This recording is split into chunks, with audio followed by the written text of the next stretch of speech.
Alright family, welcome back to the channel. This is a show. I want us to look at how religion is not disappearing and now it is entering politics again, and this time really loud. You see, religion never left politics in the first place. It only changed its color. So if you think that this doesn't affect you, I need you to listen to me carefully, alright? Politics decide what we can do, what we can sell, what the children can learn in school, and what is normal in the society. Politics decide that, okay? So today, we are going to be talking about why religion is rising again in politics and what that means for your freedom, for my freedom, for your family, the value you uphold, and your future in general, okay? In this episode, I would like us to explain three things in very simple term that we all understand. And number one is going to be that what people mean when they say that religion is back in politics. The second we want to look at is that why is it happening now? And the third one is that what it means for you, whether you are religious or not. Now, the first one is that when people say that religion is back in politics, what are they saying? It normally means one of these things. Religious people they are voting more strongly now. And based on their beliefs, they are voting, all right?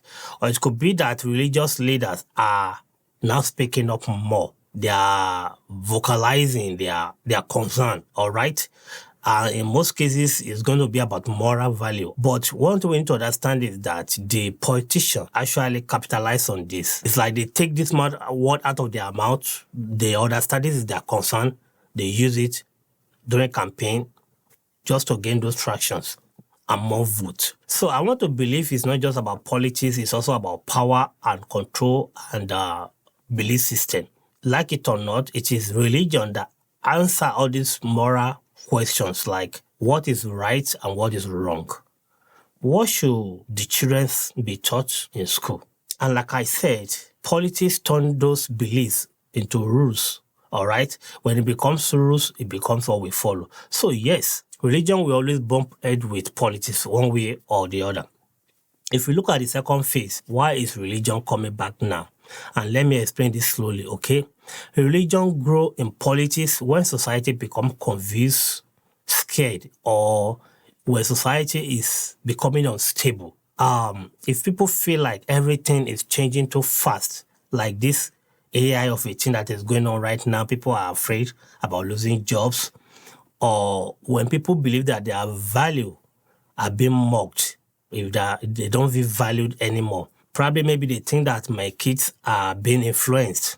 The economy is shaking. People are afraid if the culture is being disrespectful, okay? When this happens, people run back to what they call strong identity. And for many people, that identity is found in religion. Also, modern life is very lonely. If we look at it, people have the money, they have the gadgets, phone, whatever. But with all this that they possess, their life still has no meaning. So what do? They return back to faith. They turn to faith community because that's what faith do. Faith builds structure. Faith builds purpose. Faith builds family. It builds moral clarity, and faith also builds belonging. All right? Now, here is the part that a lot of people don't want to say out loud. Most people keep this to the law. You see, some politicians are not Christian. They don't really care about that religion. Their care is about the religious voters. All right? They only need the votes. And that is why they act like they are religious. Some of them are kind of lean towards moral value, but that does not make them a Christian or be religious. All right? They are just hiding under that to gain influence. And when politicians use this as a tool, it helps religion to rise again. Both the politician and the people benefit from this on a different level. The politicians get the vote, while the religious people get their needs being met. I hope that is understandable. So it's like a mutual benefit on both sides. I gain your trust, your vote, then I deliver on your concern. All right? But if we look at number 3, what does this mean for your daily life, for my daily life? Let me make it practical. All right? Religion show up in politics affects One, it affects schools because school teach value, and when people fight about school curriculum, it is always about value war. What do they teach in school? All right. What is my kids learning? All right. So it's about what do we teach about gender? What do we teach about sexuality? What do we teach about family? What do we teach about our history? Should some history be taught or not? So religion is more or less like influencing what the school is teaching. So if you look at most of all these parents that are religious, they are much concerned about their kids not allowing school to teach them any value that contradicts their faith. All right. Now, let's look at the second part in this segment, is that marriage and family law. We all know that religion has a strong opinion about marriage, about divorce. When it comes to abortion, religion has opinion about that. And when it comes to family rule, so political decision about these topics, when it comes to religious people, they are about, worldview battles for them. All right. The third part of this is that freedom of speech and religion. Okay. This is where it gets even serious when we look into it critically. So some religious people feel silenced. They can't say what they believe without losing their job or their reputation. Some non-religious people feel pressured, believing that religion is being forced into public life. That shouldn't be the yardstick for everybody, all right? Believe what you believe and let me live my life. So both sides feel threatened because on one hand, religious people believe that the society have to exercise all this value in order to keep the society sane. But on the other side is that you can believe what you believe and live how you want to live according to your belief of your religion, and let me live how I want to live according to what I believe or what I do not believe. And when you put this together, there's always a collision because religious people want a society that represents their beliefs. While on the other hand, some people that are free-minded believe they can do whatever they like. And the religious will be looking at if you're doing what you like.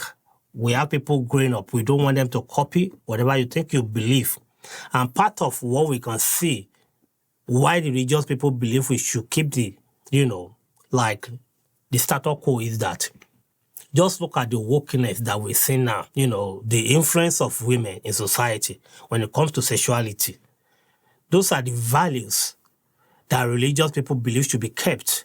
Why those who don't want to just want to dress the way they like, act the way they like, create some public display the way they like, which may contradict some religion.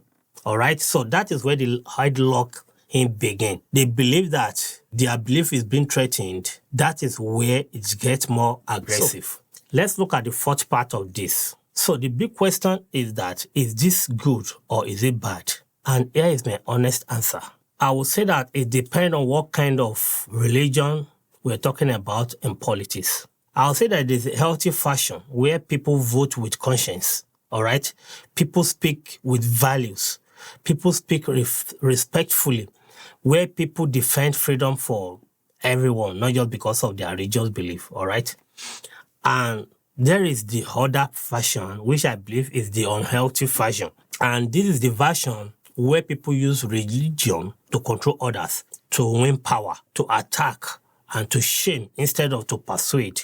So I'm just here to tell you that it is happening, and you need to think clearly. So what should we do? And here is what I want you to do after this episode.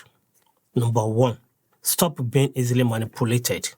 This is why you have your own brain and your own mind. If someone uses religion to make you angry, ask yourself, what are they selling to me? Truth. Sometimes religions can be selling fear and not truth. So, number two, learn the difference between faith and politics. Okay? It's two different things. Faith is spiritual. Politics is power. So they are different. When these two are mixed together, one needs wisdom and not hype. The third one is that be sure to protect your household first. Okay? Politics is loud, but your home is real. Be sure to teach your kids. Build your marriage build your discipline. A strong home is harder to control from the outside. So be sure you lay that good foundation about what the belief system in your house before you allow external forces, all right? So, before I leave, I want you to know one thing, that if religion is returning to politics, the question is, will it return as wisdom or as war? Tell me in the comment section below. Do you think religion should influence politics? And if so, why? Leave your comment below. And that's going to be it for me on this one. If you like content like this, please do like, share this message, and let others continue to enjoy it. If you're here to be a subscriber, I encourage you to subscribe, be part of the family. And I will see you on the next one. Bye-bye.